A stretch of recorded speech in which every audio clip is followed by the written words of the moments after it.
Good evening, everybody. It's Thursday, so welcome to the Man Cave. Uh, let's see, we've got Brother Jeff down in Orlando with us again tonight, and Tanya from the great upstairs. How is everybody? Doing I'm great. doing great. Well, we're going to do what we normally do. We're going to kick off with a drink. Jeff, you having a drink? Jeff and I are having a drink together tonight. We're going to taste some. Jeff sent me some whiskey. Tanya, are you drinking anything tonight? Um, I am having some coffee. Oh yeah. Okay. Well, Jeff sent me a sample of this Chattanooga whiskey, which is, let me bring this guy up here. This cask 111, and I'm going to pour a little bit of that into the glass here and have a taste of this. This is made in Chattanooga, Tennessee, and let's see here. It's a unfiltered cask forward expression. It says it doesn't say if it's cask strength, but it's 111 proof, and it says that it's aged greater than 2 years, and it comes from a mash bill that contains yellow corn malted rye, caramel malted barley, honey malted barley. So that's what I'm going to kick off with here. I can smell the malted barley. I definitely can smell that in here. What do you think of this, Jeff? I know you've already tasted it. I haven't tasted it yet. I like it.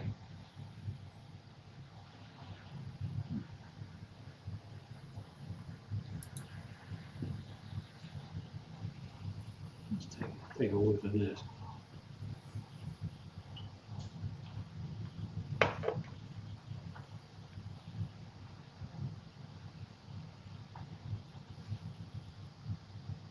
There it is. The malted barley comes out first, and that Hmm. it fools you.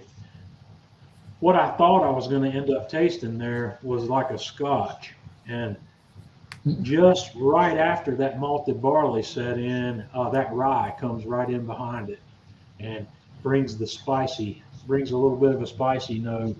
Uh, Based on the way they've listed the ingredients here, I'm assuming that there's a higher content of malted rye here than there is the malted barley.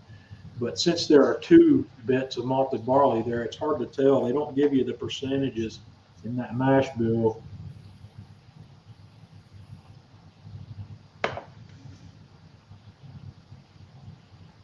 That's very drinkable. That's that's something I'm going to want to sit down with the rest of what's in that sampler when I've got more time to actually sit down and think about it. Jeff, I appreciate you sending that to me. I'll send you some stuff to try as well. I say next time we meet up, I'll see about bringing you a bottle since you Yeah, I can't get can't. it there. Well, I haven't seen it around here. I'll ask about it, but it's not one that I've seen in my neighborhood. So that tasting being done, I'm going to pour the Eagle Rare for yeah for my regular Friday night sniff. Uh, Thursday night sniff. that's right, it is Thursday. I'm still getting used to this. We're not. I've been thinking it's Friday all day today for some reason. I don't know why, Yeah, I have but to. alrighty. Just must be in the air. Oh Let goodness. me get back over here to the comments before that falls down. Ryan, Peter, Brent, Hank, Steve, Fran, Mark Ashby. Good to see you guys here with us tonight. Uh, cheers, by the way. Hmm. All righty. Tanya, I'm going to bring you back a little bit later and we'll get rolling here. Wesley, glad you could join in with us. Andy's here having a beer. Vic. All right. Well, I want to open up tonight with something that I've been kind of regretting telling you guys. It is with much disappointment that I'm going to tell you guys that I had a conversation with Atlanta Grill Company yesterday, and they're going to take some different directions in their marketing for the rest of the year and indefinitely that are not going to include my services. They believe that they're going to do some different things and change some of the way they're doing social media. And I just wanted to tell you guys that first so you could hear it from me. I don't have any hard feelings toward those guys. I will still continue to do business with them, and I hope you'll do the same. I just wanted to let you know that. But what's going to come out of that is I'm going to continue doing what I do, and I'm just going to roll back to my roots and do my video content on man cave meals like I did in the beginning. And if future opportunities come my way to partner with other brands as a brand ambassador or whatever, I'll evaluate those as they come. But currently I'm not searching anything out. I'm just going to play it by ear and go back to doing what I do, which when you really look at what I do, even from what I was doing from the beginning with Man Cave Meals, as I have progressed through doing work directly with Kamado Joe and then directly with Atlanta Grill Company, most of what I do is still about cooking. And that's where I'm going to stay. Doing it with Kamado Joe has left me with the ability to continue cooking on Kamado Joe grills, which I still have. And I still have quite a few grills out here that we're going to continue doing cooking on. I'm going to shorten my grill list a little bit, and I'm going to focus more on more cooking on less variety when it comes to grills. But the Kamado Joe is still going to be right there in the fray, like it's been for so many years now, because that's where my roots are. That's where my audience is. So we're going to spend a majority of our time cooking on Kamado Joe. I'm going to continue cooking on the Myron Mixon Bark. So between those two, that's where a huge majority of my cooking is going to come from. So we'll continue down that path. And as things change, I'll keep you up to date. But obviously, like my video content's always about the cooking. Secondary things that are in my video content are product placement, and I'm showing your product and demoing product. And, I may continue to do some of that, but I'll promise you that the one thing that won't change is I will never spend any time showing you or demoing a product for you that I don't like. I turn those things down, and I will continue to turn those things down. If I don't believe in a product that somebody would like for me to demo, I just don't take it. So it will stay that way. I won't spend any time or effort, working with product that I don't think is worthy of your time or efforts to even look at it. So I'm going to leave it at that, and we're going to move on. I'm not really going to take questions and answers about this. This is what it is, and we'll just move forward from here. So, Jeff, did you do any cooking this week? Yeah, I cooked that whole beef tenderloin. What was it? Monday, I guess. Seasoned that thing up with Myron Mixon's Wild Game and Original Rub. Put it on the bark for about an hour and a half. Smoked it. Took it off. Finished it off on the Kamado. Brought it to a beautiful rare. Those are. If you guys haven't tried those two rub blends, layering them, that's a very good combination to Right. try on beef. I know now that you mentioned it, I saw a picture. I don't think I saved it of your tenderloin. What's your technique for cooking a whole tenderloin? Well, this particular one, normally I don't cook I just cook the tenderloin, the whole tenderloin itself, and use the other parts for whatever, normally cottage pie or whatnot. But this time I decided to do it all. And I just took off all the silver skin. Originally I was only going to do half, so I cut the thing in half. and then I decide, what the heck, I'm going to do the whole thing. Mm-hmm. So I said, I just season it up. I let it dry brine on the seasoning for several hours. I think this one went 6.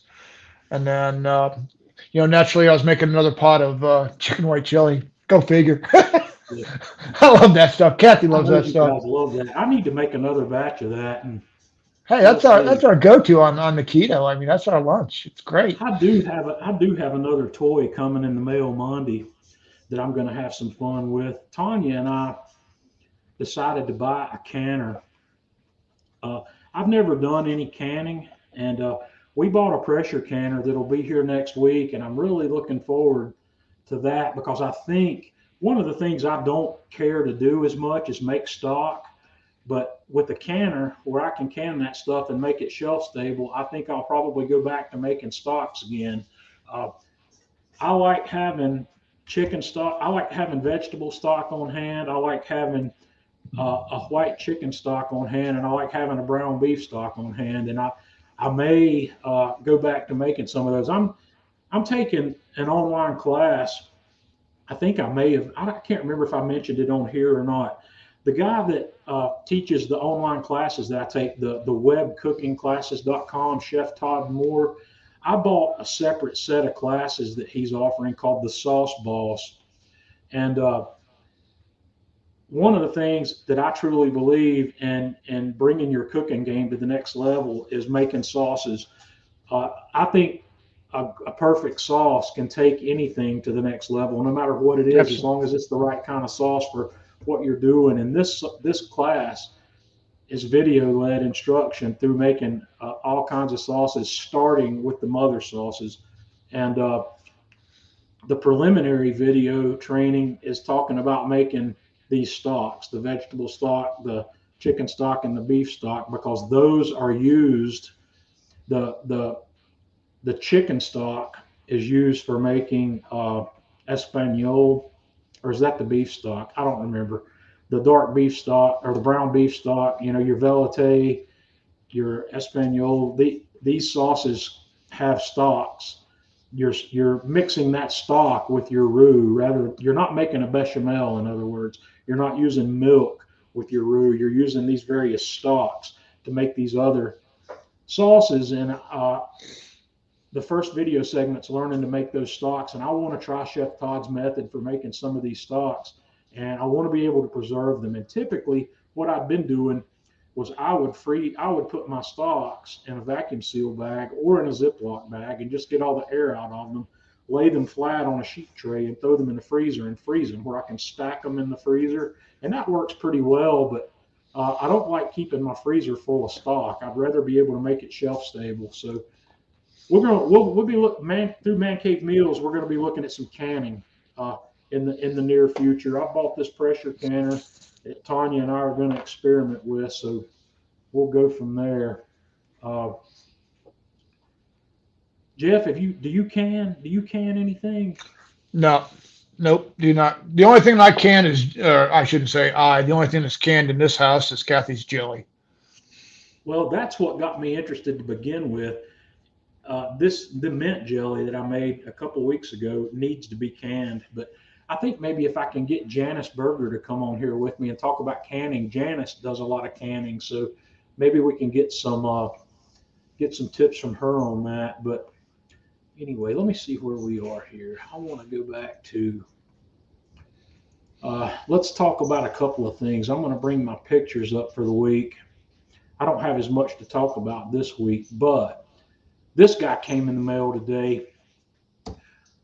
I recently saw a post. I can't remember if it was in my Kamado Guru group or if it was on the Kamado Joe group. Somebody posted a picture that they had bought a couple of these French beef shanks from Porter Road. And I didn't even know Porter Road had these. I hadn't noticed that they had added these to their inventory. But guys, what this is a large segment of beef shank. And beef shank is most commonly sliced an inch or an inch and a quarter thick for making osso buco, but this is a huge big piece of it with some of the bone left behind. And these things are making their rounds in the barbecue world today. They're calling this Thor's hammer. Jeff, have you seen these being done?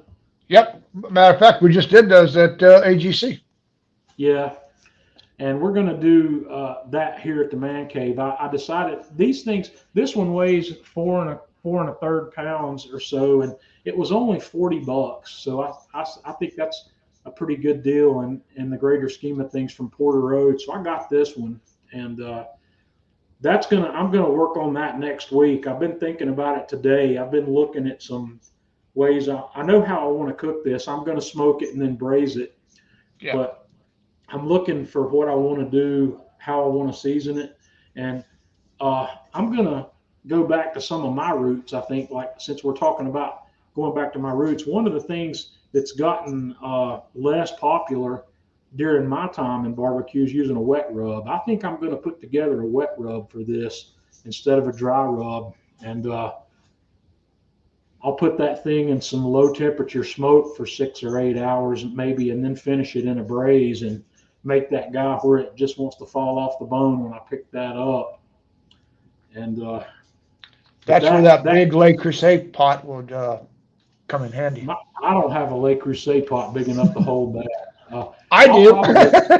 This thing I think will work out pretty good for me in a Dutch oven.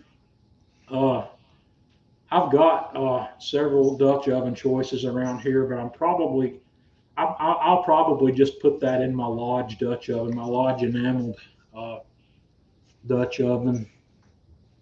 We'll see. That'll probably be the right pan for me to do that in. And so when you braise that, John, what are you thinking about using in your braising? What do I always braise beef in? I don't know. You tell me. That's why I'm asking you. Beef stock and Guinness. And that braise will also have garlic and onions in it as well. Throw in some green pepper. It's going to help tenderize it.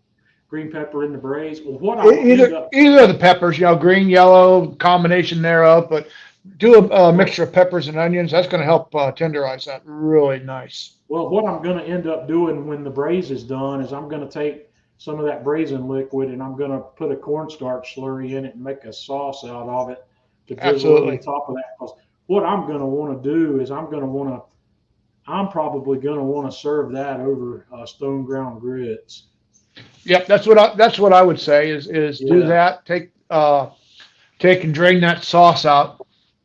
After you've cooked that thing, so you get all the peppers and onions out, and then use a cornstarch slurry, and that's going to be dynamite over grits. I'll probably take 2 or 3 cups of the liquid out, and while I'm making that sauce, I'll just leave the rest of it on the smoker, and I'll take several cups of that and I'll put it in a separate pan and thicken it up with a cornstarch slurry just to where, if I pull 2 cups of that out, and that'll probably need 2 tablespoons of cornstarch and 2 tablespoons of water to make a slurry. And I'd wait, John, and pull that liquid off after it's through cooking.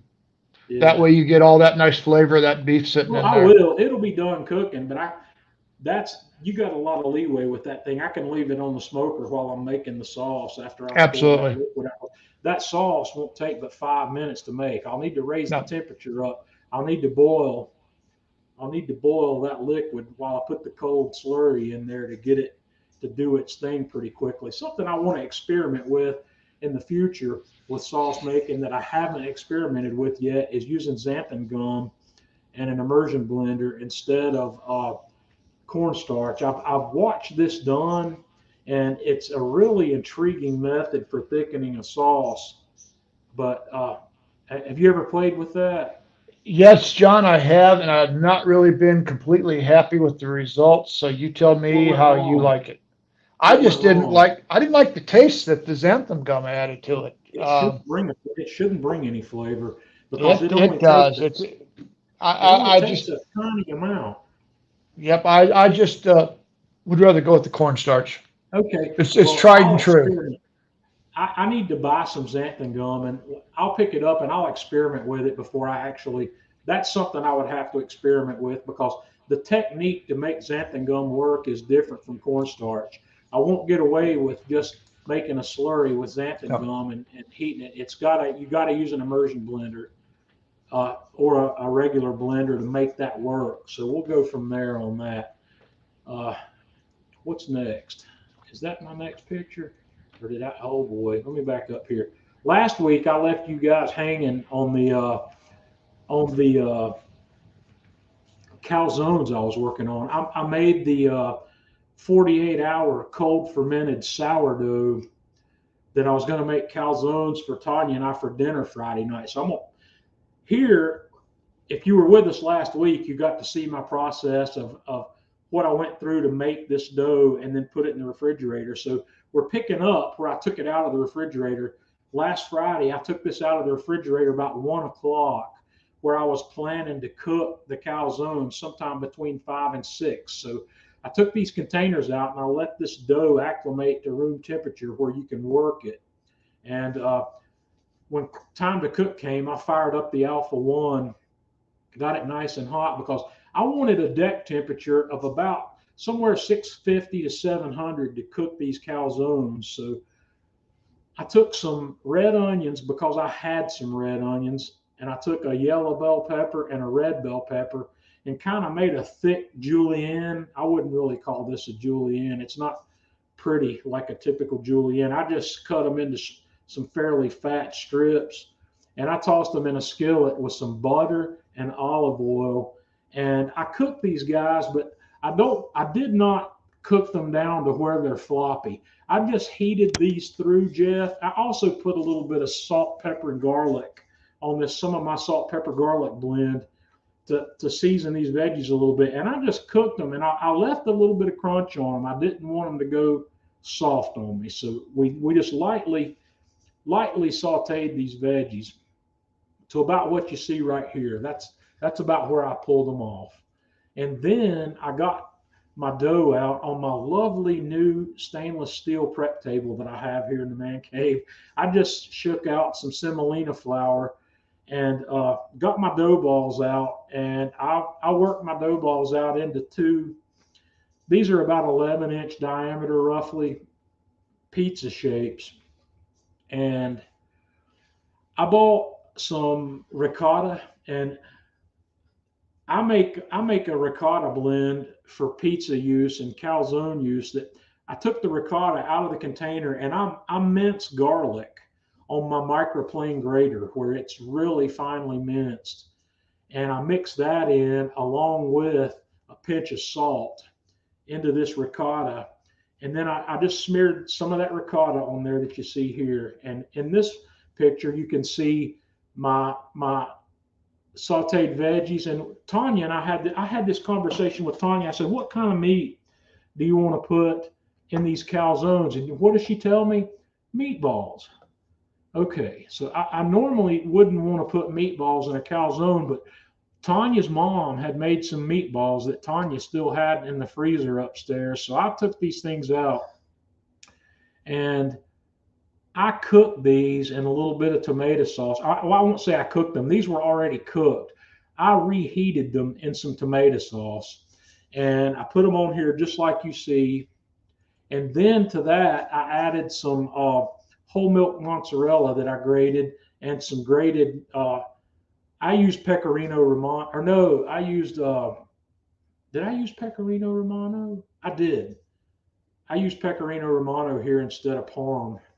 I grated some of that on here, and then I just folded this guy up.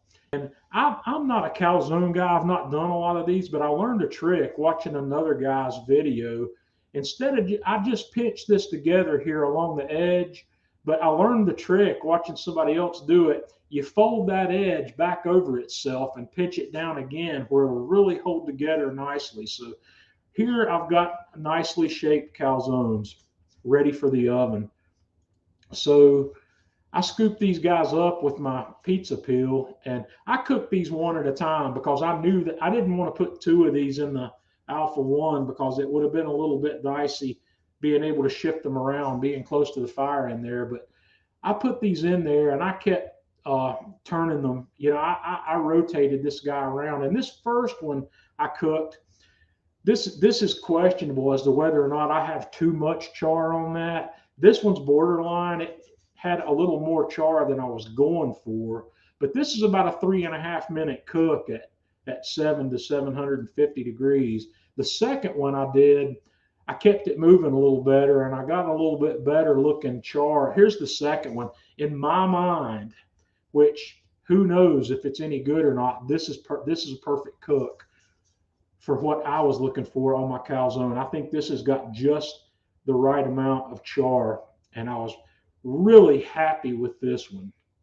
So I brought these guys in, and I made a homemade pizza sauce that's kind of like a Neapolitan sauce, and I wanted to just drizzle that over the top of these rather than putting sauce inside of it. And I made a fresh basil chiffonade just to give it some color and bring some of that flavor. The basil, fresh basil, Jeff, you know all about what fresh basil does for anything Italian. Oh yeah, So takes it over the edge. I've got some amazing Genovese basil growing. I've got 2 plants growing that I've pruned as it was growing, and these 2 plants have bushed out tremendously. I've got a ton of fresh basil. In fact, I'm gonna have to make some pesto and figure out how to freeze it, just so I don't waste all this basil that I've got. But hang on a second. Let's Tanya, I'm getting ready to bring you in here. How did we do on the calzones? Oh, wow. Wow and more wow. I have to say that they were the best calzones I had ever eaten. They were fantastic. The sauce was just, it was perfect. I could have like drank the sauce with a spoon, and the little bit of the chiffonade of the basil. Normally, I'm kind of iffy with, I know this is going to sound awful, but I'm really iffy with fresh basil because sometimes it's just too much, but it was just perfect. Oh, Anurag's got a good question here about venting the top. You can, Anurag, but I don't, because I like the way that thing puffs up like a balloon when you cook it. You can vent the top. You could put some slices in this, and I think that's more typically done on a stromboli. Stromboli's put together a little differently than a calzone, and I see that done more frequently on stromboli than I do on calzone, but I've seen it done on calzone. Jeff, have you seen it done on? I've mainly seen it done on Stromboli because of the way that it's put together, and you're Yeah. absolutely right. I mean, it's on calzone. It's few and far between, and it may be a personal preference, as to whether or not they do it or not. I wonder if Luca's with us tonight. Luca, if you're with us tonight, Luca would be the man to answer that question. Luca is Italian, and Luca probably has forgot more about Italian cooking than I'll ever know. So, and also the difference between when you're talking stromboli and calzones, especially with an Italian, there's going to be a fight because there's I don't know if I understand correctly or not, but calzone is Italian and stromboli is not Italian. Stromboli is Italian American or American Italian or whatever you want to call it. If I understand stromboli correctly, it was conceived in the U.S. So I don't know. Yeah. Jeff, you know how I feel about that was delicious. anytime I try to use the term authentic, I get beat to death. So. Oh yeah. Well, all of us get beat to death because somebody's going to say, no, that's not authentic, and a lot of it depends on the region of the country that they come from, because Right. as we all know, like in Italy and Germany, same thing, depending on what region you're in, they'll make the exact same thing or call it the exact same thing, and it's entirely different. So, Right. Well, authentic is to the owner. Yeah, it's true. I wanted to bring Tanya in on this discussion because this is one of the rare occasions where Tanya came down and we ate here at the bar in the man cave last Friday, and Tanya was way more complimentary of my cooking than she normally is. So I wanted to get her in here and have her tell you what she told me about this calzone. So It was really great. I mean, I would like eat that again and again. And the problem, sometimes with calzones, I'm a little hit or miss because sometimes I don't know. Sometimes they're not always my favorite, but man, that one was my favorite. Well, sometimes Tanya and I, when we go out to a place that sells calzones, we'll buy a calzone, and normally they're pretty big, and we'll split one. And that's the only thing. That's what I've discovered here. The batch of dough I made, I cut into 3 pieces. It was a 500-gram flour batch of dough, which makes about 800 grams of dough when I'm done with it for this recipe. I cut it into 3s, and as you can see, this guy's hanging off the edge of it. That's a 10-inch plate, Tanya? I think it might be a 12. It's not 12. I think it might be. I would have to measure it. But anyway, this guy, next time I do this, I'm going to cut that dough ball into 4 and make smaller, because this is way too much for one person. It's But Tanya, tell me what you thought about the dough and the sourdough element. Okay, so there could have been nothing in this calzone, and it could have just been dough. I would have been all over it. It was so good. It had just the best flavor to it, and it was light. It was just really good. I mean, you could have just, like I said, put nothing in it, just handed it to me, and I would have been okay dipping it into the sauce. It had the perfect chew. And, it did, and texture to it for this style. And but I bet it was great with the meatballs. Yeah, it was. I'll have to give Tanya credit for that. That was an excellent choice in the end.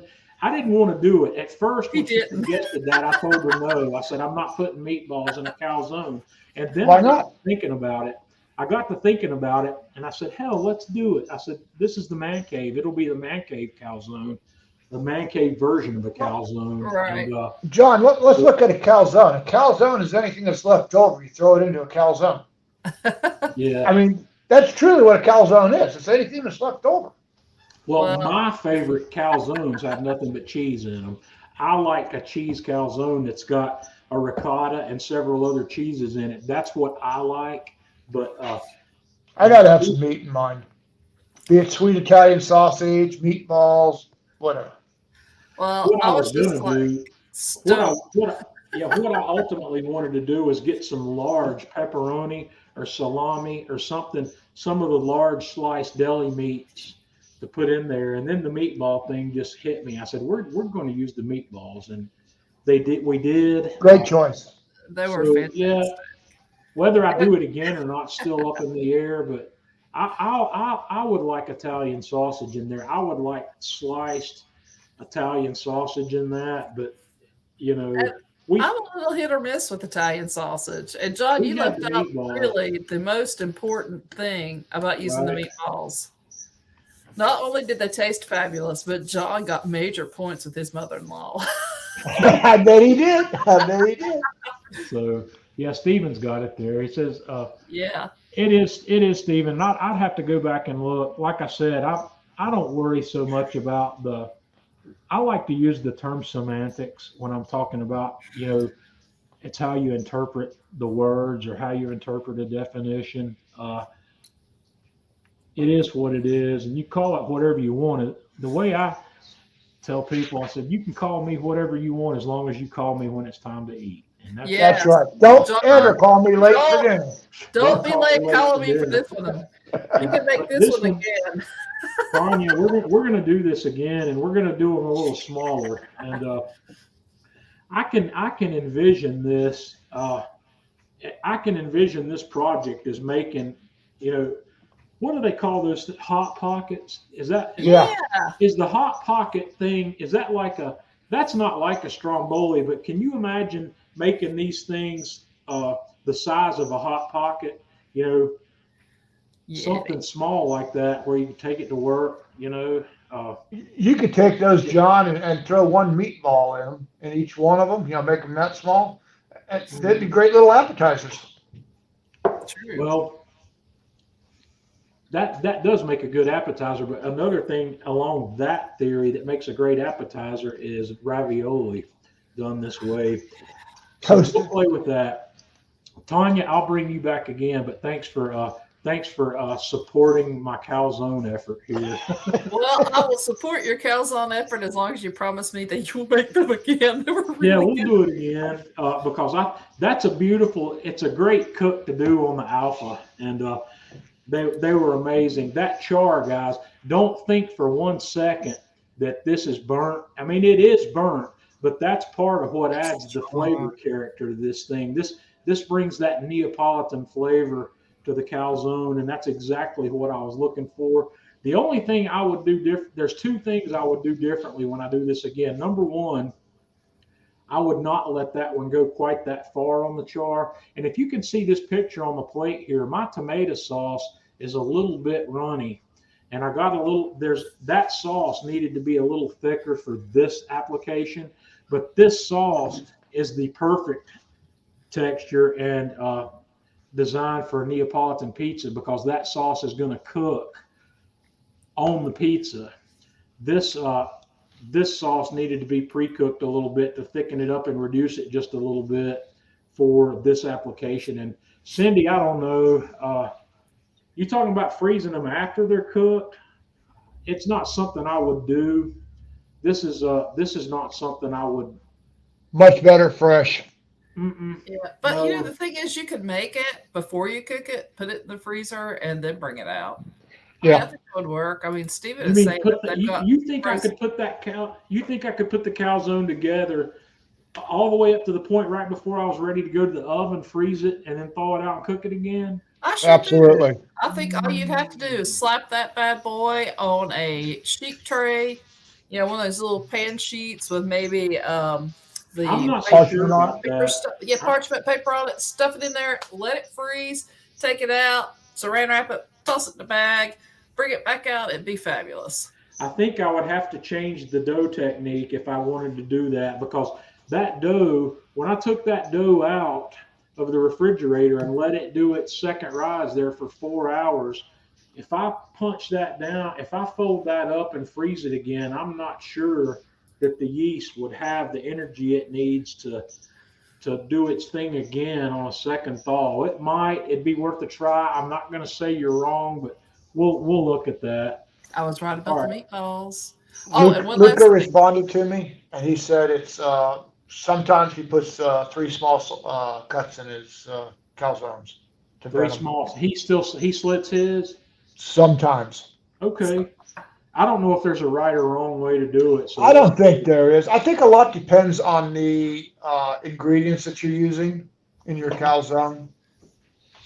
And Right. John, before we go, I just want to point this out to you from Anurag about the Cornish pasty, because I love those and I love cheese and onion pasty. And if you wanted to experiment with those, I would not be disappointed. Well, I don't know what that is. I don't know what a Cornish pasty is, but I'll tell you guys one thing. I'm going to be dragging Anurag on here with me one night, and I'm going to have to. This guy, I had the good fortune of meeting Anurag and his family when we were at Atlanta Grill Company back in June, and this guy's an amazing cook. He's Indian by birth, and he's got cooking skills that transcend space and time. How about that? Is that a pretty good compliment? That's good. That's I like good. that. He does some absolutely fantastic cooks. I mean, I've Yeah. seen some of the stuff that he's done, and He's one of these people. He's one of these people like Stephen Hickey. He's a better cook than I am at all levels, and I need to get him on here because maybe I'll learn something. And Anurag, the pictures of stuff he posts, he builds some flavors. He's got some flavor building experience that I'd love to rub off on me a little bit because it's different. It's not the typical flavor combinations I'm used to. So we'll get him on here with us. He said he'd come on, so we'll get him on here one week. yeah, we need to get both of them on. Be a great show. I'll bring you back again. Thank you for supporting my calzone cook.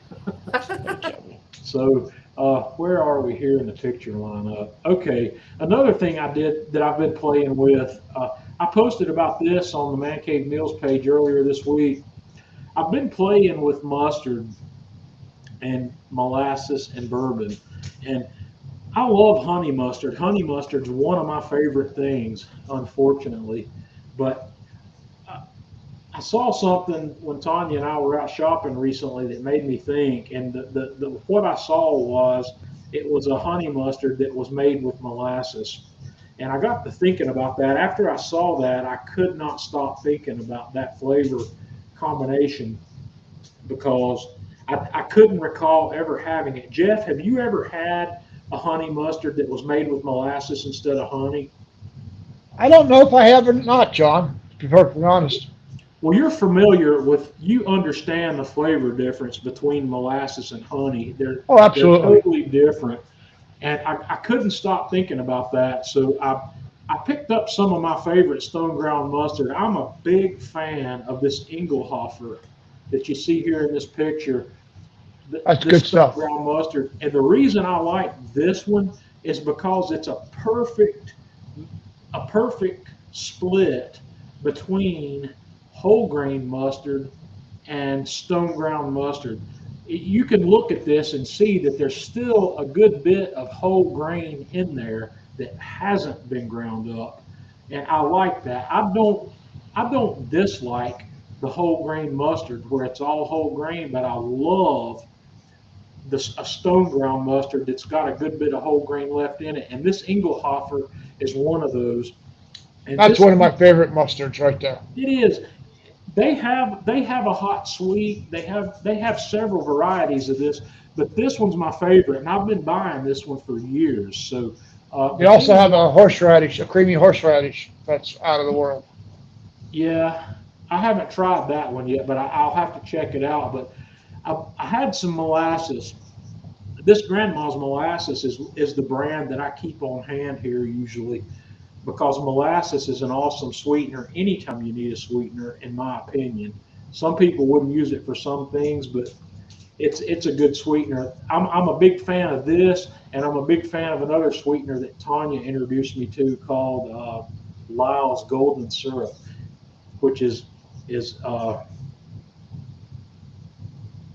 it's a pure cane sugar syrup is Yeah. what that is, and it has an amazing flavor, but it's not like molasses. And I started playing with this last week and trying to find the ratio that I liked of adding the molasses to the mustard. So what we did, I dumped my I bought 2 bottles of this Engelhofer stone ground mustard, and these are about 10 ounce. I think they were labeled as 10 ounce bottles, and uh, it the total volume I have here with those 2 bottles is somewhere between 2 and 2.5 cups of this mustard. And here you can see it even better. You can see that we've got a lot of stone ground mustard here with a good bit of whole grain left behind, and that's why I like this one. There's very few of them out there that have this texture, but that's what I like. So then I started adding some molasses to it, and I added molasses until I was happy with the flavor. I mixed it in and tasted it, and mixed it in and tasted it, because I like a honey mustard that's not overpoweringly sweet. I would rather my honey mustard or my sweet mustards, the sweetness be a back end thing rather than a forward thing. So I want you guys to try. I hope you'll try this. But take that mustard, add molasses to it, and mix it in until you like that flavor. And when you get to that, you'll know how much you put in and you'll know how to produce it. And you can leave it at that as you like, or you can go the next step like I did. And I wanted to bring a bourbon into the picture. So the Elijah Craig that I have sitting on my stovetop back there is one that I cook with mostly, and that and Jack Daniels.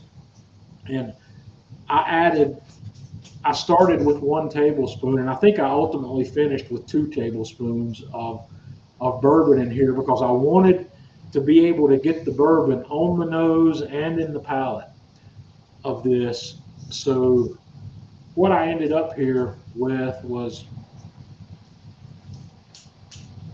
I think, if I remember correctly, those 2 bottles of that mustard, which were somewhere to 2 to 2.5 cups, I think I have a half a cup of this molasses in there, and I've got 2 tablespoons of this bourbon, and I am super stoked with what I have there. And now you're going to ask me, what do you do with that? Well, the way I have this one configured, it's good on a lot of uses, I think. You can put this on a sandwich if you want a ham and Swiss on rye with some mustard. Give this a shot. Janice, glad you like that. And I don't know if you've been with us all along. I was talking about you a little while ago. I was telling the folks that I've got a pressure canner coming, and my canner is going to be here on Monday. And maybe sometime we can get you on here to talk about pressure canning, because I know you've done a lot of it. But Cindy, yeah, pork is going to be a good use for this. Pork, Brats. chicken, brat. Yeah, it would be good. It would definitely be good with brats. A beer brat with caramelized onion. Oh yeah. Hey, John, the next time you make that, Uh-huh. change out the grandma's yellow label to grandma's green label, and let me know what you think. What's the difference? I'm not sure if I've ever seen that with a green It's label. it's a little more unsulfured. Is it like a black strap? Yep. Okay, I'll look for it. But That's yeah, that's what we use. We use the green label in our molasses sugar cookies. and guys, this is also not unheard of to put this on beef. When I did the video that I did with Chef Eric quite a few years back, I did tri-tip with my other honey mustard recipe. I've got my other honey mustard recipe has tarragon and things like that in it, and ginger, and it's really good on beef. And I'll have to find that video. It's a Kamado Joe video, and where I did a tri-tip with Chef Eric, and we did that out on Chef Matt Fox's farm out in the eastern part of North Carolina. I'll have to bring that video up and reshare it just for old time's sake, because we had a good time out there that day. But this is something you can drizzle on beef.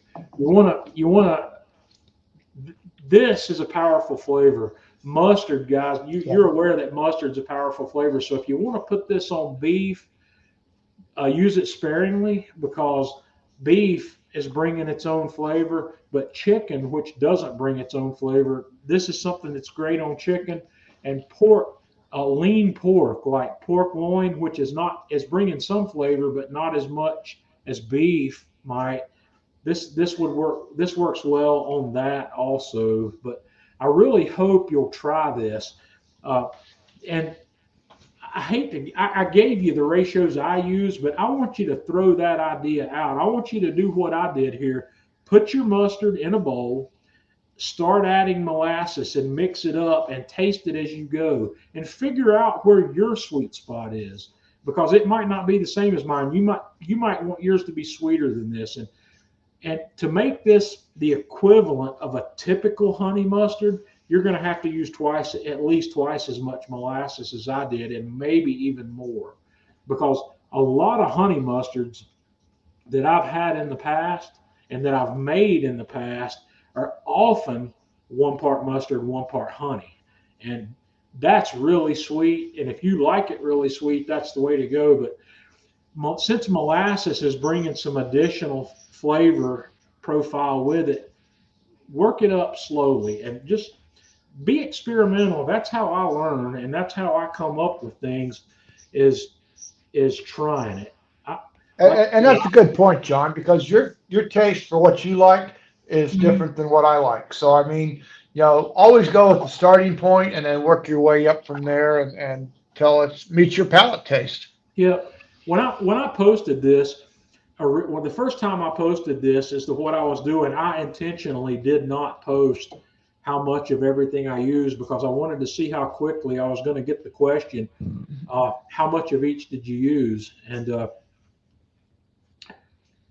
Janice, I started with the Engelhoffers stone ground mustard, and I was explaining to everybody that that's my favorite one, because it's the best blend that I've found of a whole grain mix with the stone ground. it's a stone ground mustard, but it's still got a good bit of whole grain in it. And it's the brand is Engelhoffers, and that's one of my favorites. So yeah, That and Plockman's are pretty close to each other. yeah, and I've got a lot of favorite mustards because I'm a fan of mustard. I put mustard. I'll eat. Tanya doesn't like mustard like I do, but man, I'm a fan of a spicy mustard. And this mustard also by itself has a good spice level to it. It's it's a great mustard. But try the Engelhofer stuff if you haven't, because you're gonna be really happy with that. Uh, it's an awesome mustard. And well, let me show you one more picture here. I put this in mason jars. I've got one pint jar here and two half-pint jars. So I guess that was about 2 cups roughly of mustard based on what I ended up with. And I put that in the refrigerator, and I've made more than I'll use. But let me tell you something. This is not going to go bad. It'll keep well beyond however long you need to keep it in the refrigerator because the acidity level there is so high from the mustard. But this also could be canned when I get my new canner, and it would be shelf stable indefinitely as well. What do you think, Jeff? Oh, absolutely. I just don't want to see you canning meat, though, John. Well, people do that, but I'm not. I know, but those people live off the grid, dude. You don't live off the grid. I'm not a prepper, and I'm not going to be a prepper, and I'm not moving off the grid. The day that comes that I feel I need to be off the grid, I surrender. Absolutely. That's not my kind of life, and I'll probably not last long when that day comes, but I'm okay with that. If it comes to that point, I think I've lost my drive to live anyway. But that's just me. So anyway, that's where I am on the mustard. But that's something, guys, I definitely think you should try. Um, a couple other things. Let me figure out what I'm going to show you next here. This is going to be one of those situations where I don't have the final product to show you. But tomorrow I'm cooking a Detroit style pizza. And I've decided, based on the success I had with Tanya and the calzones last week with the 48-hour cold fermented sourdough, which was so delicious, I pulled up my recipe for the Detroit style pan pizza, and I did a little work and converted my recipe for that to a 48-hour cold fermented sourdough. And I also bumped the hydration level up of that recipe from 70% hydration, which is a fairly wet dough, to a really wet dough up around 77 or 78% hydration. So I mixed this dough Wednesday morning. Yesterday morning, I got up, and I didn't take enough pictures to show this in pictures, but I am making a video out of this cook. So this video will come up on the Man Cave Meals channels next week sometime. I put my sourdough starter, my flour, and my water into my mixing bowl of my stand mixer, and I just worked that together with a wooden spoon until I had a nice shaggy dough mass. And I'll let this go through a process that they call autolyse or autolyse or whatever you want to call it for an hour to an hour and a half. And what's happening during that time, the yeast is obviously starting its thing, but what's really going on here is the flour is getting the time it needs to absorb all of that water completely, and for the gluten to start forming. The gluten formation takes a little bit of time, and when you let this rest for a while before you start to knead it, it does a better job, especially with higher hydration, which this is a really wet dough. So I put after that had done its thing, and also this one was a hard job for my KitchenAid because of this is a small batch. I needed to double this batch size for it to work very well in my KitchenAid, but I ran my mixer with the dough hook on a medium speed at about 4 or maybe even 5, which is a lot faster than you would normally use a dough hook on a KitchenAid. But like I said, this is a really wet dough. I let that go for 20 minutes. Uh, I've got a little video here where you can see what's going on. You can see how wet that dough is. It's not doing anything in terms of forming a gluten network yet. So what has to happen there is, like I said, I let that go for 20 minutes. And had I had a larger batch of dough, your object there would be to let that go at a speed like that until that dough starts to climb, basically climbs all the way up that dough hook. When that dough climbs that dough hook like that, you will know at that point that you've got a gluten network that's strong enough to start shaping.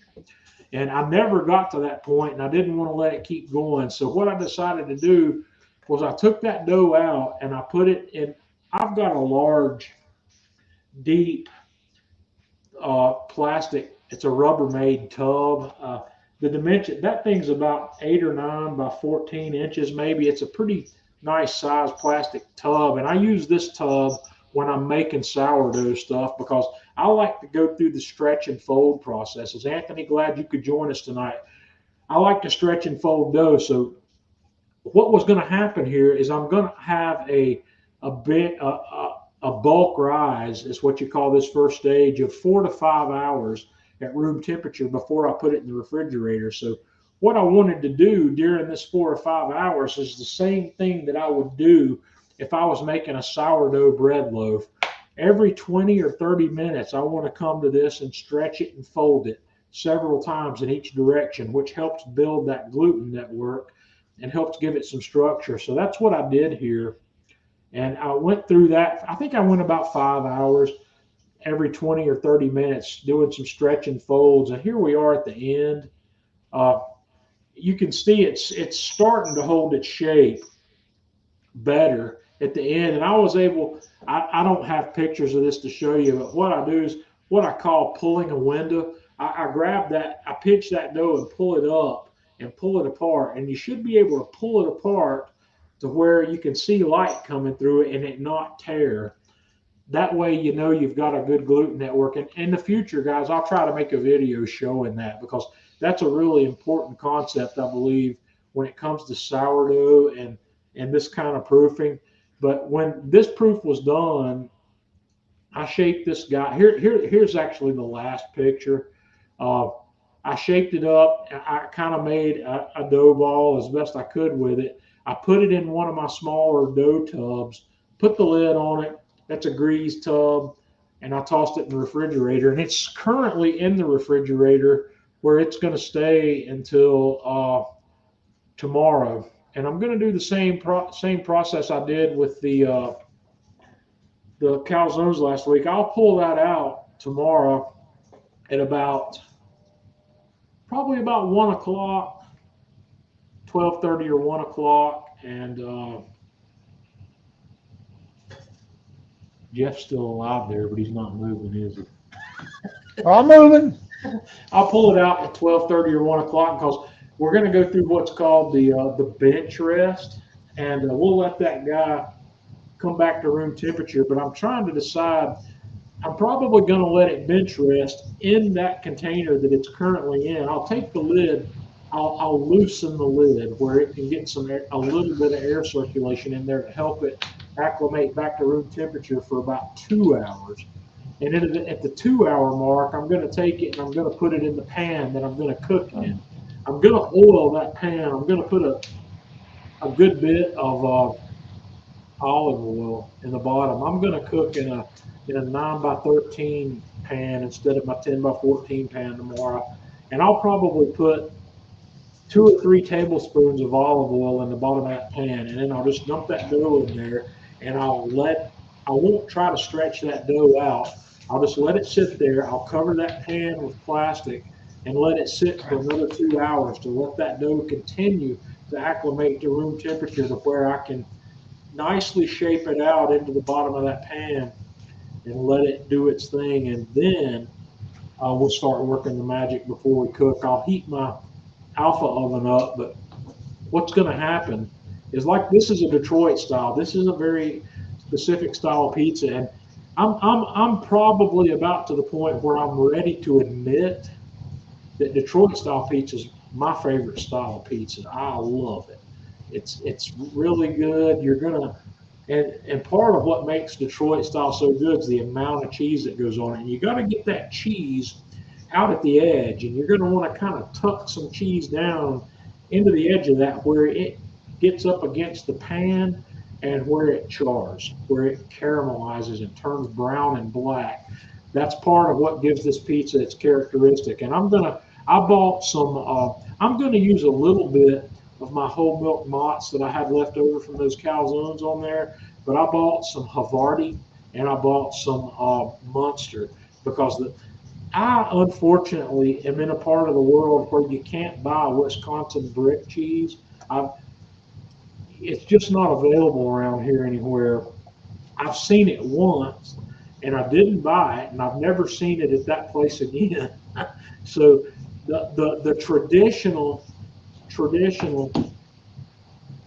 Detroit pies they use Wisconsin brick cheese. And I did a little research to find out, what do you do if you don't have Wisconsin brick cheese? And there were a lot of recommendations to use a blend of Munster and Havarti, and I think there may have been some Colby in that line as well. But I have discovered through that process that Havarti and Munster together are awesome on pizzas.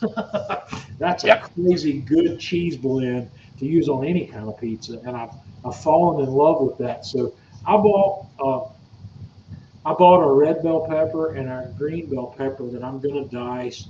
We're going to have some diced peppers in that cheese. I bought some pepperoni. We're going to put pepperoni on it, and the next thing I'm going to show you that I did today actually is I made sauce that I'm going to use on this pizza. Deep dish pizzas and pizzas like this use a sauce that's a little bit different consistency. So I bought 800-gram can of San Marzano tomatoes, and I took the tomatoes off the sauce that was in the can, where I've got just tomatoes. And stick with me here for a minute, because this is a little bit of a weird process, and this process that I've used here is based on something I saw in another book that I have. It's not following it completely. It's very close though, because these tomatoes, these whole San Marzano tomatoes are packed in a tomato sauce. But that tomato sauce is kind of thin in my book. And what I want these things to do is to thicken what else I'm going to put in there. So I had another 800-gram can of crushed San Marzano tomatoes. So I dumped them in on top of that. And then I bought a 500-gram box. I used the Palmy, or the Palm. What's that stuff called, Jeff? Palmy? P-O-M-I? Yeah. It's a really good quality tomato. And I bought the 500-gram box of the Palmy tomato sauce, and I dumped that in there. So I'm basically putting some of the sauce back that I took out before, plus some, but this is thicker. This stuff has a thicker consistency than what's in the can with those San Marzanos. And oregano, dried oregano. I put a healthy amount of dried oregano in this, and then behind that, extra virgin olive oil and salt. And I put all that in there, and then went to work with my immersion blender until I had what was smooth enough for me. This is a sauce that's going to be good for deep dish pizzas, or pizzas that are going to cook, because this sauce is not cooked. Nothing's been cooked here yet. However, I put this in mason jars. One of these is in the refrigerator, and when I'm making a sauce like this, I like to make it at least a day in advance. And yes, Janice, I have heard of those, but there's only one place anywhere near me that I've ever seen that brand. But When I buy San Marzano tomatoes, I do look for the DOP designation on them, where I know that they're coming, that they're authentic. Jeff, is that what I'm looking for? Yeah. Hey, John, check your Facebook Messenger and see if my sauce is thick enough for you. See if what? See if my sauce is thick enough for you. Uh, Hang on a second. I'll have to pop over there. But you need a thick sauce for this. And what's going to happen? I don't have a Facebook Messenger message. I don't see here. Send it to you. Wait a minute. There it is. So yeah, that looks good. Yeah, you Is that stood your thick? spatula up in that. Yeah, look, that's thicker than I would need for this. But what's going to happen is tomorrow, before I cook that pizza, I'm going to take one of these jars. I put one of these jars in the freezer because you can freeze this stuff for 3 or 4 months and it'll be okay. Uh, Yeah. but this jar that's in my refrigerator is only going to be good for 5 to 7 days. So I'm going to have to do some stuff during the week to use that sauce up. But that's what I ended up more than I needed because I wasn't sure what my ratios needed to be until I put this stuff in and started looking at it to see where I wanted to be. But next time I do this, I'll be able to do it and make half as much. Hey, John, I want to offer you a suggestion. You Yeah. putting oregano in there. Next time, try the McCormick's Bruschetta seasoning rather than uh, oregano. It's got oregano, basil, and whatnot in it. Try that. See what you think. Check it out. I've played with so many different sauces when it comes to pizza. I played with a couple that this one I was talking with Anurag last week about we had a brief conversation about sauces being cooked, and he was talking about the sauce cooks on the pie, and it does in a lot of cases, but in some cases not so much. And when you're dealing with Neapolitan pizzas, where we're throwing these guys in the alpha at 750 to 900 degrees Fahrenheit, that sauce is going to cook, and it's going to cook. Anything that you throw in an oven that hot cooks quickly, and it doesn't Yep. take long. This sauce, if you put this sauce in there in that situation, you'd end up with something that's chewy. Well, I won't call it chewy. You're going to get you're going to get caramelization that you wouldn't get otherwise. This sauce doesn't hold up to the high heat well, but the the Detroit pie cooks at 5 to 550. That's the cooking temperature I'm going to be running Yep.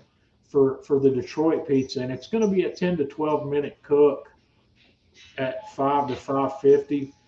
You got to put a brick in the oven to kind of pull the heat over a little bit, I or you don't gonna leave know. it out? You mean to block the radiant? Yep. I might. It depends on where my fire is and what my fire looks like, because I won't be able to use charcoal. I'll have to use all wood to go at that temperature. Yeah, I most likely will. I've Yep. got these fire bricks, and I'll probably slide one of them in there to block the radiant heat. That way, I can keep a visible flame going that won't That's upset. what I do when I'm doing the Detroit pizza. Only because the Detroit pizza takes longer, and if you don't do that, the top is done and the bottom is. Well, there's a workaround for that. If you're watching what's going on, all you got if you're cooking in this environment which is hot and you're hotter than you want to be, all you got to do is slide a piece of aluminum foil in there over the top of your pan, and that blocks the radiant heat that's Yeah. going to the top. You can slow that down, so it's one of those situations where it's you got to watch it. You got cook with your eyes. Don't cook to a Yep. time and temperature. If you try to cook to a time and temperature spec in one of these alphas, you can forget it. Yep. This alpha's a hands-on cooking process. It's involved. You Definitely. got to watch it, and you got to cook with your instincts, cook with your eyes, and watch what's going on. Don't let something go in there unattended for too terribly long. But that's where I am this week. Uh, I've got next week I'll share finished pictures with you, and maybe the video. With the Man Cave Meals project, I'm probably gonna publish Man Cave Meals videos. I may, but since we have live streams on Friday or on Thursday now, I may publish Man Cave Meals video content on Thursday as well. That way I can have the video up there and then talk about it on Thursday. That sounds like a good plan. What do you think, Jeff? Yep. Yeah, I think that's a good plan. That way everybody's, we can talk about it. Everybody gets an idea of what's going on. They see the video, and then if they want to go out and do it themselves, Yeah, if you want to ready do it for it. over the weekend, everything you need's there. So that's that. That's where we are. So let's see. Have I missed any important questions that I need to look at? Because I don't think so. I've been kind of watching the yeah, feed. Stephen commented one here. Mark Garwatowski's been honing his grandma and Detroit pizza skills. I've seen Stephen. I've seen bits and pieces of Mark's post. I need to look a little more closely. And Mark is actually one of the reasons I decided to convert my Detroit pie to a sourdough, because Mark posted recently that he thought that was a game changer on his Detroit pie. I don't know what his dough recipe is. I don't know what he's doing in terms of hydration. I have some high hopes for this one at this hydration level. This is a lot higher hydration level than I would typically do for pizza at all. My pizza dough hydration levels go between 60% and 70%. I typically don't work outside of that, but Jeff and I, as you know, during the pandemic, when we were playing with baking, I don't remember. Jeff, do you remember what the hydration level was when we did the focaccia? Weren't we up at 75? I'm thinking we're at 75 or above on it, John. Yeah. I think we even tried an 80, but we didn't like it. Yeah. Anurag, the video, which if you're talking about the Detroit pie video, it's going to be next week. I've got a video coming up on Man Cave Meals tomorrow. We talked about it we talked about it a little bit last week. It's the video of the pork butt cook that I did on the PK grill. That video is coming online on Man Cave Meals tomorrow, and I will.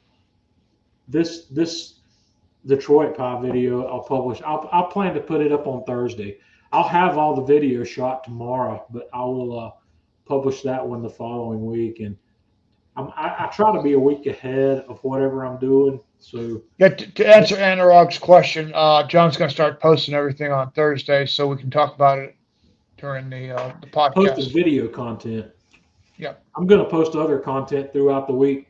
I'm going to post some content that's photo essays.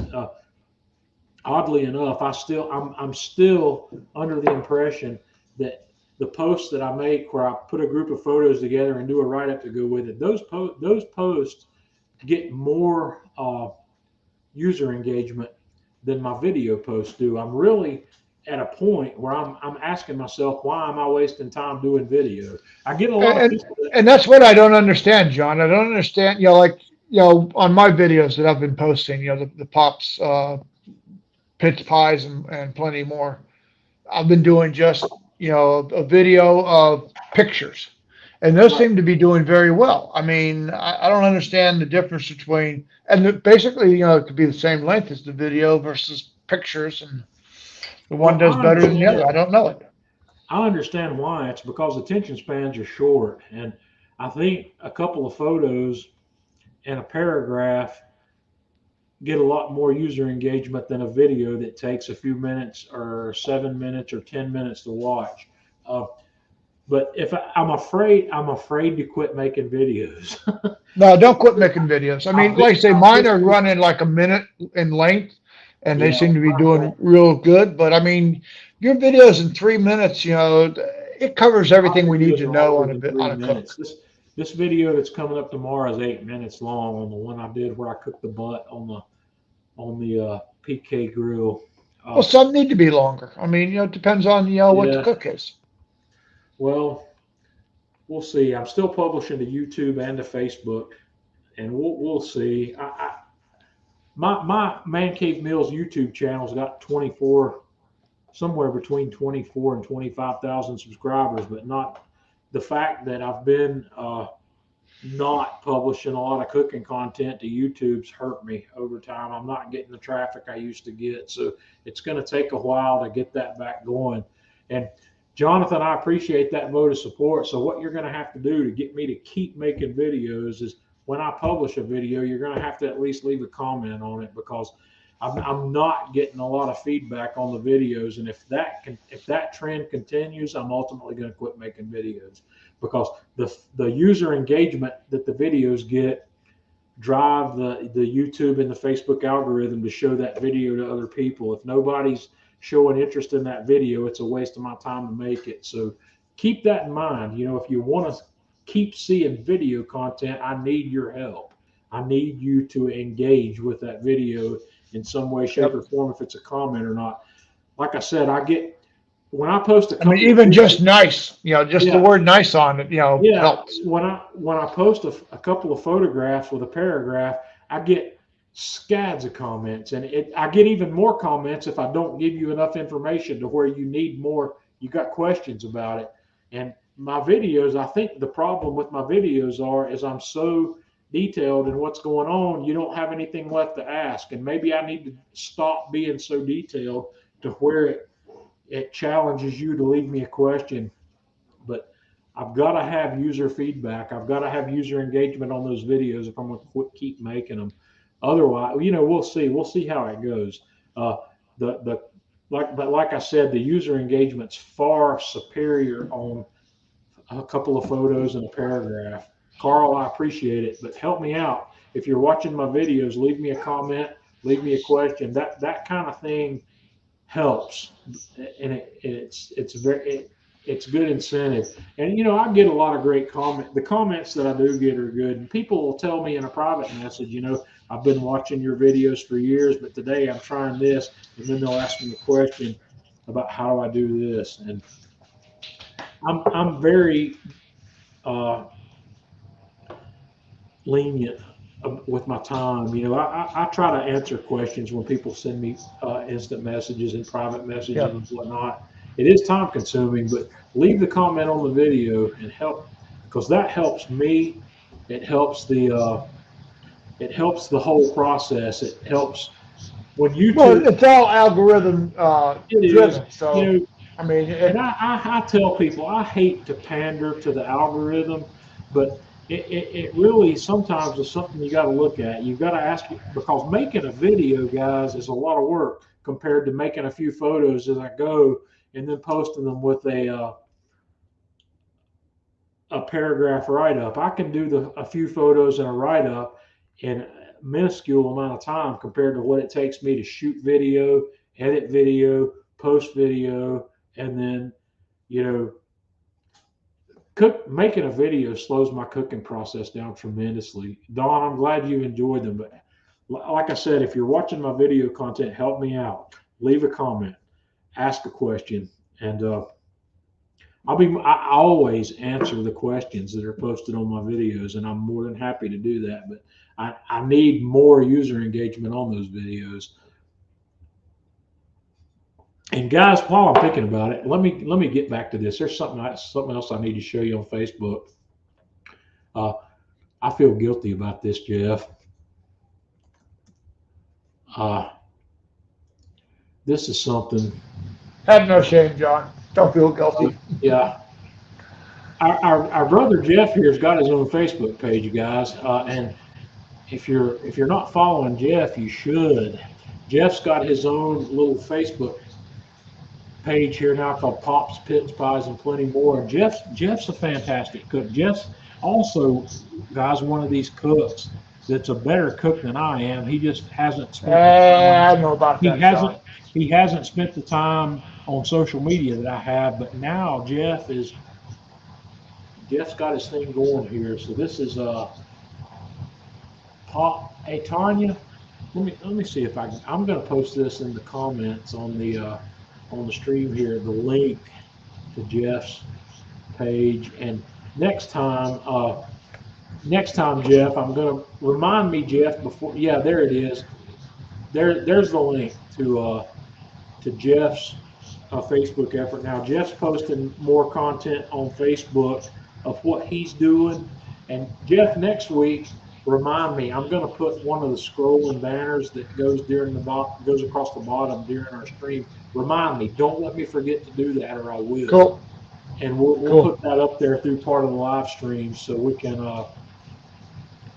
make sure that your page gets some action as well. But Jeff and I spend a lot of time behind the scenes hammering out how we're going to do things. That's one of the reasons I have Jeff here with me every week, because Jeff and I figure things out together. We work. Yep. Like I said, during the pandemic, Jeff and I spent many hours Yes, we did. quarantine doing baking stuff. We weren't doing barbecue. Gained a lot of weight too. we were doing baking. And guys, you're going to see some baking whether you like it or not on Man Cave Meals, because to me, baking is far more challenging than barbecue, and I love a good challenge.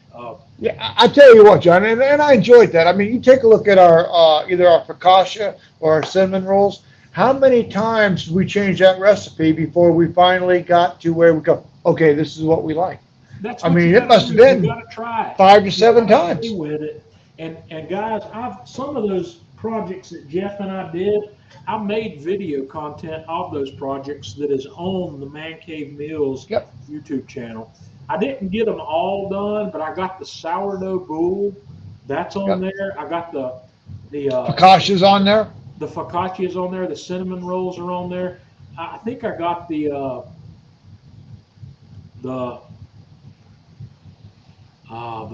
term's escaping me here. The rolls, the bread, the other bread, dadgummit.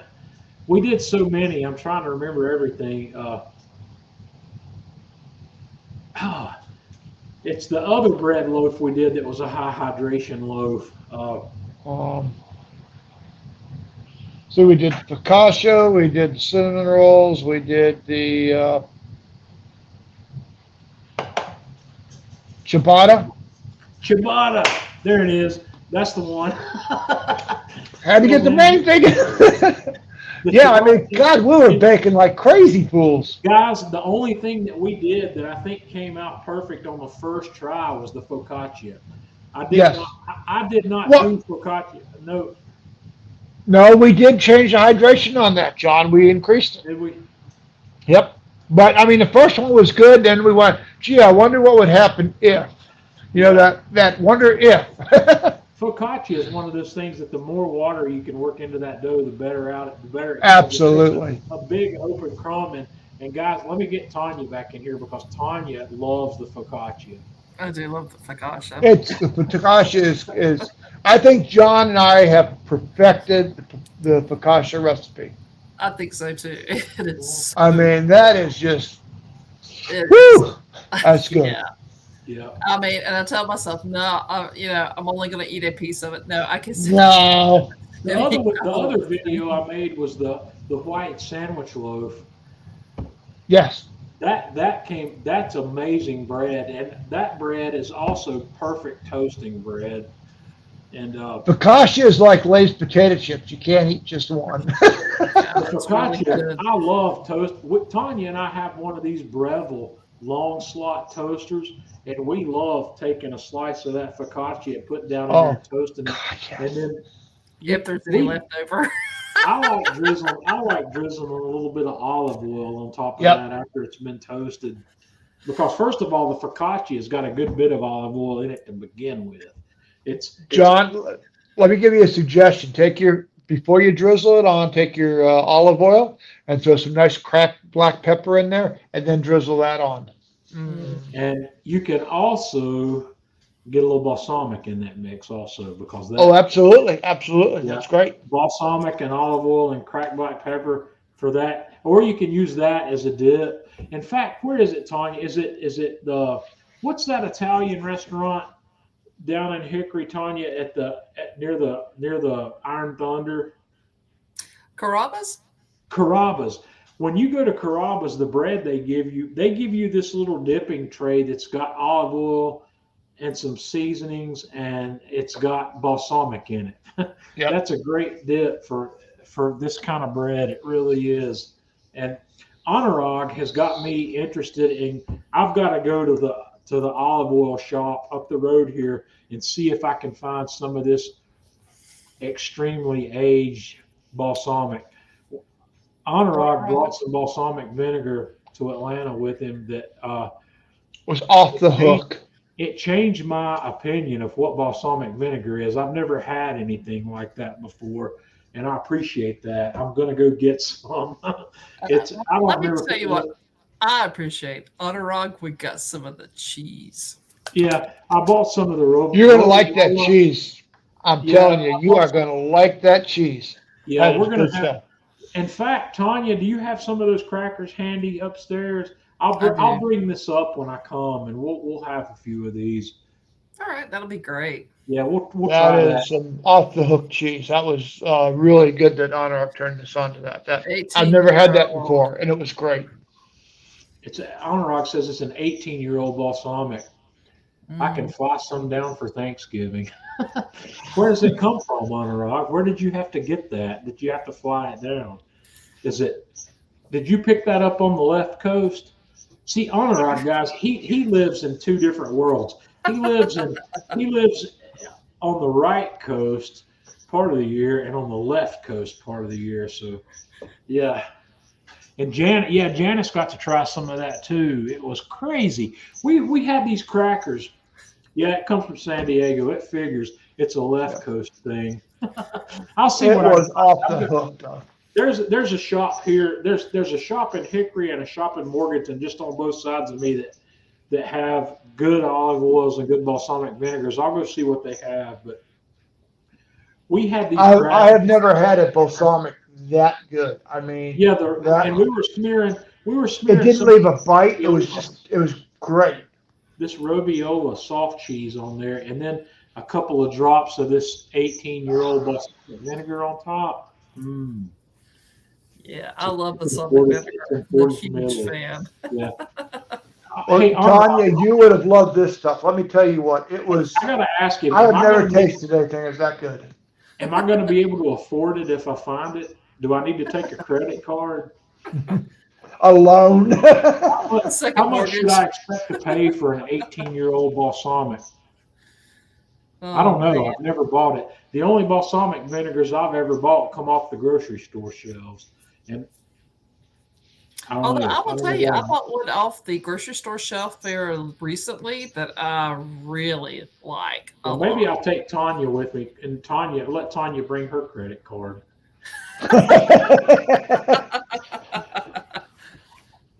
Janice says it's affordable, and this kind of balsamic, an 18-year-old or a 20-year-old balsamic is not something you want to use to cook with. It's a finishing ingredient. Janice it's like, absolutely. The leak it's here, a hot sauce. Okay, it's something. If you're going to use a balsamic to drizzle on something, that's where you would want to use something like this 18-year-old. It's not something you would want to use to cook with.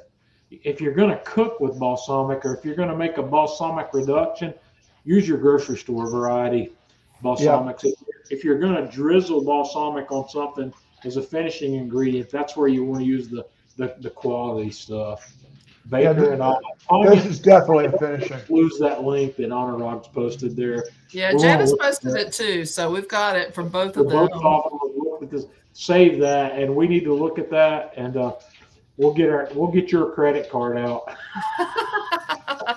Okay. Yeah. All right. I'm done with the bourbon for tonight. I've had more than I normally have, so man, it's good, guys. When you get into this, and Ryan, are you still with us tonight? Is Ryan Lowry still in the house? I wouldn't have this bottle if it wasn't for my buddy Ryan Lowry. Ryan hooked me and Chef Eric Gephardt up.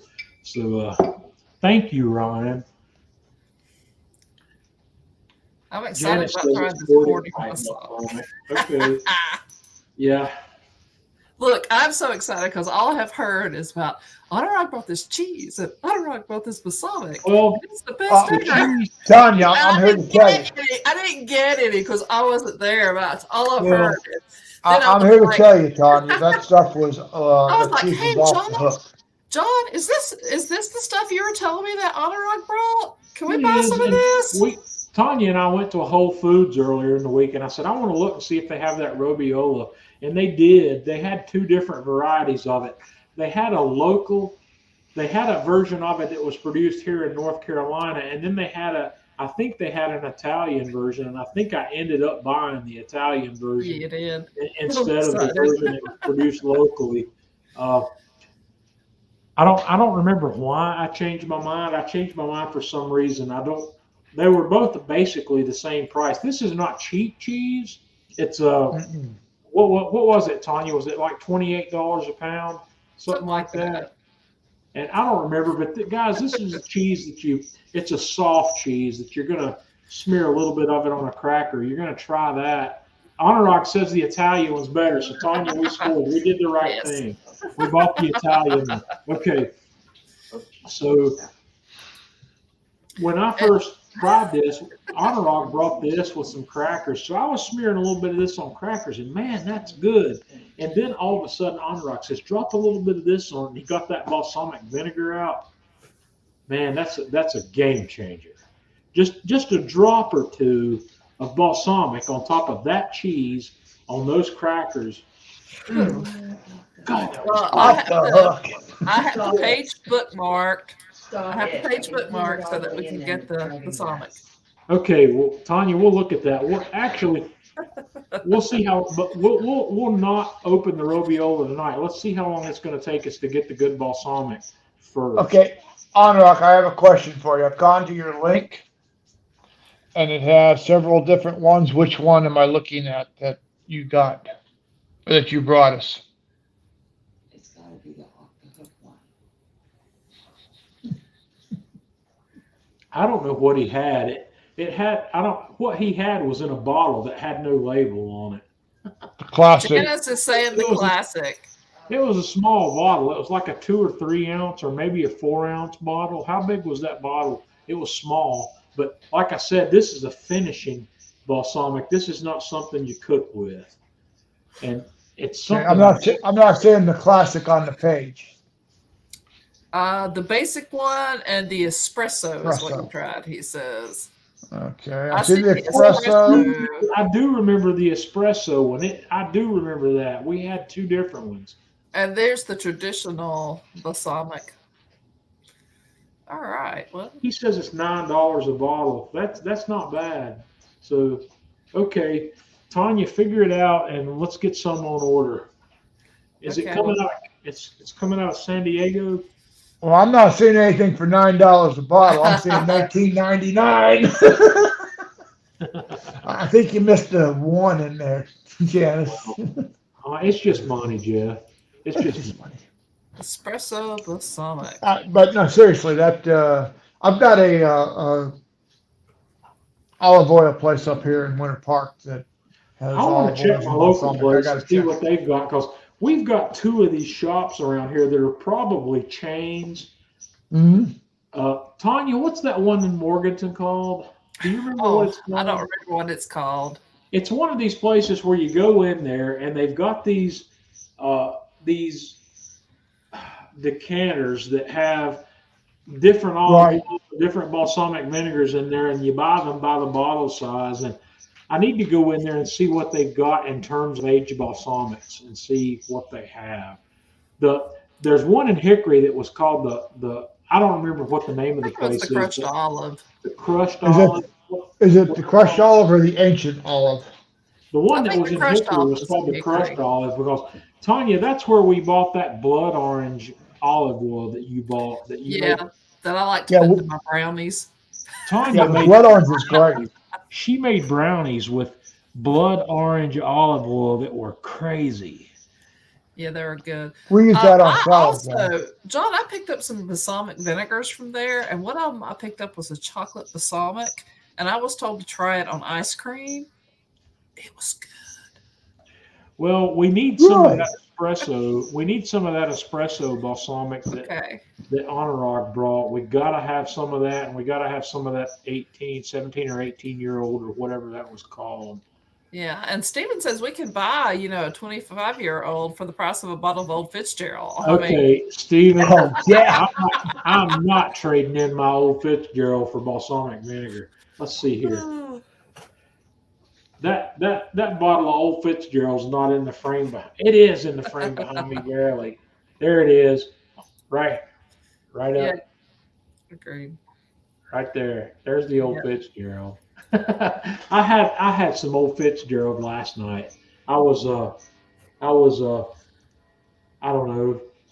I was in the mood last night for a glass of good bourbon, so I got the old Fitzgerald out last night, and I don't regret it one little bit. Jeff, I'll send you a sample of that. I should have brought you a sample of that when we were in Atlanta, but you'll be the last person that gets a Let me sample tell you what. Fitzgerald. Pop the buzz off of this. Yeah, that old Fitzgerald, Jeff, will make you rethink what bourbon's all about. You think? I don't know. I'm trying to decide if I'm biased because of how much I spent on that bottle. But man, it's good. It's good bourbon. I tell you what. This stuff is really good. Yeah, it is. That's good bourbon. It is rye forward. It's one of those things I talked about when we had Chris Cicotte or Chicote. I don't know if Chris Chicote. He's not on. the Italian pronunciation. We were talking about Four Roses. It is a rye forward. It's a rye forward bourbon, which is good. It's not my favorite style, but it's good. And I'm going to spend some more time with ryes. And I think what I'm going to have to do to get myself into rye is I'm going to start with an all rye. I'm going to learn to taste 100% rye. And when I get to where I can taste and enjoy 100% rye, then I'll be able to more thoroughly enjoy the stuff that's rye forward. I'm going to play with it. I'll go down to the local shop and I'll get a bottle of the Jack Daniel's single barrel rye and start learning how to taste that. Rock the rock. Because I don't think anything I've bought so far is 100% rye. It's all just rye forward. I'm going to try that because that's what I need to do. I need to learn to taste. If you learn to taste at the extreme end, it's easier to go backwards than it is to go forwards from lower rye to higher rye. We'll see. We'll figure it out. Okay, guys, we're running along. I appreciate you hanging out with us tonight, though. We've had a good Thursday night, and come back next week, and you'll get to see the results of my Detroit pie. And I promise I will have the video of the Detroit pizza up before we have the live stream, where you've had an opportunity to watch that before we live stream. Redwood Empire Emerald Giant Whiskey. It is rye and very tasty. Okay, that's one I can't recall having seen. I live in a whiskey and bourbon vacuum, guys. North Carolina. John, you live in BFE. I do. I live in BFE, but there are advantages to living in BFE. But Let me bourbon just tell and you. whiskey is not one of them. John is so dramatic. We live in a culinary desert. We live in a bourbon and rye vacuum. But you know what? I never have to deal. We live in the town of the heroes of the Reformation. Go on. You know what? I never have to deal with where I live. You know, one great thing about where I live is I do not ever have to deal with traffic. The worst traffic we ever have here is nothing compared to Orlando, Atlanta, or any of these places. Absolutely. And John, I was like I say, I was up there, what, an hour away from you, and Yeah. visiting some people, helping them. You get moved apparently in. drove right by me if you came down 40 through Seriously, Hickory. Jeff, how did you miss us? We have 2 whole You know- exits. We have a billboard that says As I went past the Heroes exit of and the said reservation. Hickory, I said, doesn't John live close to there? And I went down to Hickory, you're 10 Chestatee, miles South from there. Carolina, population 860. Yeah. So Oh Lord. All right. I gotta get back to like doing some Python. So we need to wrap this up. all right, yeah, guys, we're going to shut down. I appreciate you hanging with us. We've run long, which we do frequently, but those of you that have hung around, Yeah, you get the extra. So next week, let's see, where are we? What is the 14th? I've got a guest coming on with us that's scheduled for the first Thursday in August. I'll tell you a little bit more about that later. I've got a pizza guy coming. Finally, we've got somebody coming on that is a pizza guy. I've not been able to get pizza people on here with us, but I've got one. Finally coming on in August. So we're going to have a good conversation about pizza and pizza making in the first Thursday in August. But between now and then, we'll see. I don't currently have any guests scheduled, so I might. Janice, I want to talk to you, Janice. I'll send you a PM. I want to call you and talk to you about the canning thing, and at some point, I want to have a conversation about canning because Tanya and I are learning about canning. We're learning what our opportunities are with this canner that we bought. And I know you've got this canner that we bought. I bought one of these all-American pressure canners, and I want to talk to you a little bit about that. And I know Janice is a gardener, and Janice is canning a lot of the stuff she gardens, which is what Tanya and I want to do. So we'll go from there. And guys, we're going to shut down. Appreciate you hanging out with us. Until next week. Keep commenting on those videos. Yeah, keep commenting on the videos. So we'll see Korean you beef ribs. next Thursday.